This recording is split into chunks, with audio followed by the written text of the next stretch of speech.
शुक्राचार्य का ययाति को बूढ़े होने का श्राप देना।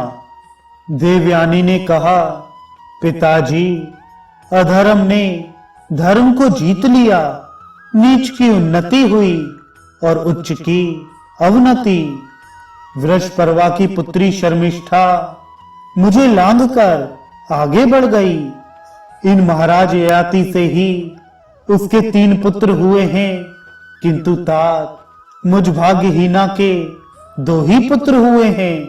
यह मैं आपसे ठीक बता रही हूं। भृगुश्रेष्ठ, ये महाराज धर्मज्ञ के रूप में प्रसिद्ध हैं, किंतु इन्होंने मर्यादा का उल्लंघन किया है। कवि नंदन, यह मैं आपसे यथार्थ कह रही हूं। शुक्राचार्य ने ययाति से कहा, महाराज, तुमने धर्मज्ञ होकर भी अधर्म को प्रिय मानकर उसका आचरण किया है। इसलिए जिसको जीतना कठिन है, वह वृद्धावस्था तुम्हें शीघ्र ही धर दबाएगी। ययाति बोले, भगवान, दानवराज की पुत्री मुझसे ऋतुदान मांग रही थी, अतः मैंने धर्म सम्मत मानकर यह कार्य किया, किसी दूसरे विचार से नहीं। ब्राह्मण, जो पुरुष न्याय युक्त ऋतु की याचना करने वाली स्त्री को ऋतुदान नहीं देता, वह ब्रह्मवादी विद्वानों द्वारा गर्भ की हत्या करने वाला कहा जाता है।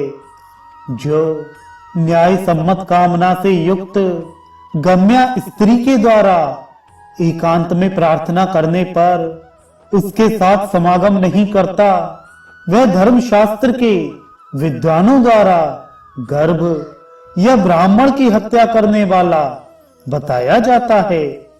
ब्राह्मण, मेरा यह व्रत है कि मुझसे कोई जो भी वस्तु मांगे उसे वह अवश्य दे दूंगा। आपके ही द्वारा मुझे सौंपी हुई शर्मिष्ठा इस जगत में दूसरे किसी पुरुष को अपना पति बनाना नहीं चाहती थी, अतः उसकी इच्छा पूर्ण करना धर्म समझकर मैंने वैसा किया है। आप इसके लिए मुझे क्षमा करें। भृगुश्रेष्ठ, इन्हीं सब कारणों का विचार करके अधर्म के भय से उद्विग्न हो मैं शर्मिष्ठा के पास गया था। शुक्राचार्य ने कहा, राजन, तुम्हें इस विषय में मेरे आदेश का भी ध्यान रखना चाहिए था, क्योंकि तुम मेरे अधीन हो। नहुष नंदन, धर्म में मिथ्या आचरण करने वाले पुरुष को चोरी का पाप लगता है। शौनक जी कहते हैं, क्रोध में भरे हुए शुक्राचार्य के श्राप देने पर नहुष पुत्र राजा ययाति उसी समय यौवन का परित्याग कर तत्काल बूढ़े हो गए। ययाति बोले, भृगुश्रेष्ठ, मैं देवयानी के साथ युवावस्था में रहकर तृप्त नहीं हो सका हूं, अतः ब्राह्मण, मुझ पर ऐसी कृपा कीजिए जिससे यह बुढ़ापा मेरे शरीर में प्रवेश ना करे।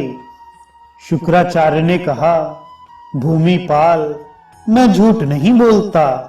बूढ़े तो तुम हो ही गए, किंतु तुम्हें इतनी सुविधा देता हूं कि यदि चाहो तो किसी दूसरे से जवानी लेकर इस बुढ़ापे को उसके शरीर में डाल सकते हो।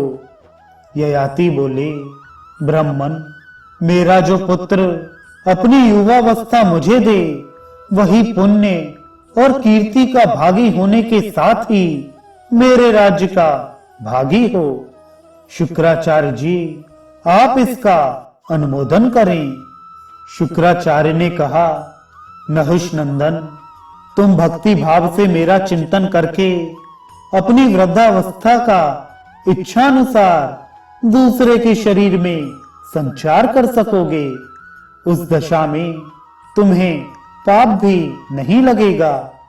जो पुत्र तुम्हें प्रसन्नता पूर्वक अपनी युवावस्था देगा, वही राजा होगा, साथ ही दीर्घायु यशस्वी तथा अनेक संतानों से युक्त होगा।